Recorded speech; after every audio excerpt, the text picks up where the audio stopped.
व्यक्तिगत रूप से हर हल्के में वैसे अपनी हाजिरी लगा चुकी हूँ। मेरा दूसरा राउंड भी लगभग कंप्लीट होने को है। हर बार 10 से 15 गांव, यानी कि 250 से ज़्यादा गांव मैं कवर कर चुकी हूँ। उनको संदेश दे दिया जाएगा। हल्का अध्यक्ष जो है वो गांव-गांव जाके और निमंत्रण देंगे सबको आने के लिए। जिन गाँव में मेरी ड्यूटी लगेगी, जहाँ मैं नहीं पहुँच पाई, उनमें जाके मैं स्वयं उनको निमंत्रण दूंगी और आमंत्रित करूंगी सबको आने के लिए। अभय जी आएंगे? देखिए, अभय सिंह जी चौटाला निश्चित रूप से आएंगे, नहीं तो बड़े चौटाला साहब आएंगे। कोई ज़रूर आएगा, हमारा पार्टी का सीनियर।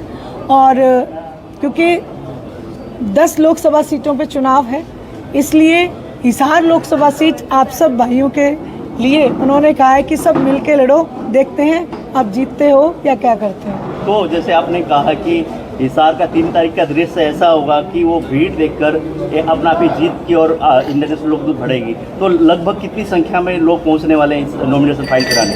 हज़ारों की संख्या में। बल्कि जिस दिन से हमने ये डिसीज़न लिया उसी दिन से फ़ोन कर करके सभी ने कहा, कोई कहता है बहन जी मैं 10 गाड़ी में मैं खुद लेके आऊँगा, कोई कहता है 50 गाड़ी लेके आऊँगा। यानी कि उत्साह है इंडियन नेशनल लोकदल के एक एक कार्यकर्ता में, क्योंकि वो कहते हैं कि बहन जी इस बार हमारे चौटाला साहब को जो वनवास इन विपक्षी नेताओं ने दिया, हम उस वनवास को तोड़ेंगे और हिसार लोकसभा की सीट निश्चित रूप से जीतेंगे। जैसे जयप्रकाश जेपी भी एक तरह से कांग्रेस की तरफ से मैदान में आए हैं, अब क्या लगता है किस तरह का मुकाबला किसके साथ क्या रहेगा? आप देखिए, कांग्रेस और भारतीय जनता पार्टी ये दोनों ही दल ऐसे हैं जो दिल्ली की गद्दी के लिए लड़ते हैं। इनके लिए हरियाणा प्रदेश केवल 10 सीटों पे सिमट के है, लेकिन इंडियन नेशनल लोकदल हरियाणा प्रदेश के लोगों के हितों के लिए लड़ती है। इसलिए मैं मुकाबला कहीं करने नहीं आई, मैं लोगों के हितों की रक्षा करने और हरियाणा प्रदेश के लोगों की आवाज़ को बुलंद करने के लिए आई हूँ। आजादमपुर में भी रैली थी और कुलदीप बिश्नोई, भव्य बिश्नोई भी पहुंचे। कितना असर जो है पड़ेगा चुनाव में देखने को मिलेगा, क्योंकि अब पहले दूरी बना रखी थी, अब जो वोट की अपील करते हुए नजर आ रहे हैं? देखिए, ये वो दल है जो पहले ही चुनाव हार चुके हैं। ये जो भारतीय जनता पार्टी है, अगर भारतीय जनता पार्टी मजबूत होती तो इनको उधार के कैंडिडेट्स की ज़रूरत नहीं पड़ती। ये इनकी हार का सीधा सीधा एक, मैं आपको कहती हूँ, उदाहरण है। और वहीं कांग्रेस पार्टी की भी आप मुझसे पूछेंगे, मैं पहले ही बता दूं, इनकी आपस में ही टिकटों के बंटवारे में लेके इतना ज़्यादा विरोध हो चुका है, क्योंकि भूपेंद्र सिंह जी हुड्डा ने ठान लिया है कि बीजेपी में जाने से पहले मैं कांग्रेस को पूर्ण रूप से ख़त्म करूंगा। इसलिए ये समझ आ चुकी है बाकी नेताओं को। आज अगर कोई सही ढंग से जनता की लड़ाई लड़ने के लिए मैदान में है तो वो केवल इंडियन नेशनल लोकदल है। रैना जी, नैना चौटाला का बयान सामने आया था, आप लोग विरासत देवीलाल, चौधरी देवीलाल की विरासत को लेकर कर रहे हैं। उन्होंने कह रहे कि वो चौधरी देवीलाल की बात कर रही है, लेकिन उनके जो ससुर थे वो सदाई देवीलाल जी को गालियाँ देते नजर आए। बिल्कुल, मैंने भी उनका ये बयान सुना। मैं इसका जवाब ये देना चाहती हूँ। मैंने ये कहा कि आदरणीय चौधरी देवीलाल जी चश्मे का निशान अपना उत्तराधिकारी ओम प्रकाश जी चौटाला को बना के ले गए। मैंने ये नहीं कहा कि हमें बना के गए। ओम प्रकाश जी चौटाला हमारे चश्मे का जो निशान है, इंडियन नेशनल लोकदल पार्टी के जो उत्तराधिकारी हैं वो आदरणीय ओम प्रकाश जी चौटाला हैं। कांग्रेस प्रत्याशी बोल रहे हैं कि जेजेपी को बीजेपी की टीम है, पीओसी टीम है। इसका सीधा सीधा प्रत्यक्ष को प्रमाण की जरूरत नहीं होती। एलनाबाद का उपचुनाव था। एलनाबाद के उपचुनाव में विपक्ष के नेता, कांग्रेस के नेता भूपेंद्र सिंह जी हुड्डा गए थे। जमाल गांव की क्लिप आप निकाल के देखें। जमाल गांव में मंच के माध्यम से कह के आए थे कि आया तो हूँ कांग्रेस के लिए, पर कांडा मेरा दोस्त है।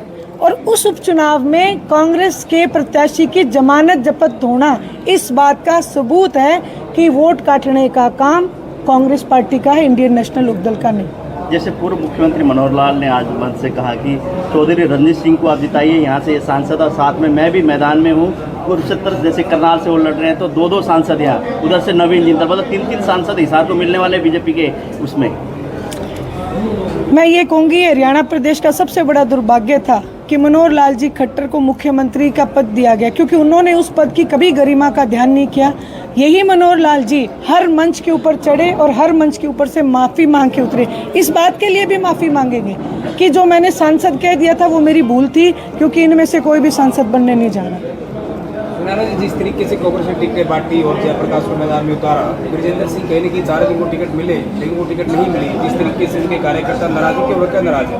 क्योंकि लोकदल का ये पुराना गढ़ रहा है, हम उचाना उपलाना नारों इस इलाके की बात करें तो इनकी जो लोगों में हताशा है, तो लोकदल को कोई फायदा होगा उस चीज़ का? देखिए, पूरा हरियाणा प्रदेश आदरणीय चौधरी देवीलाल जी का है। आदरणीय चौधरी देवीलाल जी हरियाणा प्रदेश के जनक हैं। पूरे हरियाणा प्रदेश का एक एक वोटर मेरा भाई बंद है। और जो मैंने अभी बात कही कि भूपेंद्र सिंह जी हुड्डा ने ये भी एक मकसद ले रखा है कि बीजेपी में जाने से पहले कांग्रेस को तहस नहस करेंगे, ये भी उन्हीं का एक हिस्सा, उन्हीं एक पार्ट है, उनकी साजिश का एक पार्ट है। सुनेना जी, पूरी जनता ये कह रही है कि सारा इलेक्शन हिसार का है, तो चौधरी देवीलाल की धीरे धीरे क्या कहना? पूरा हरियाणा प्रदेश आदरणीय चौधरी देवीलाल जी का बनाया हुआ है।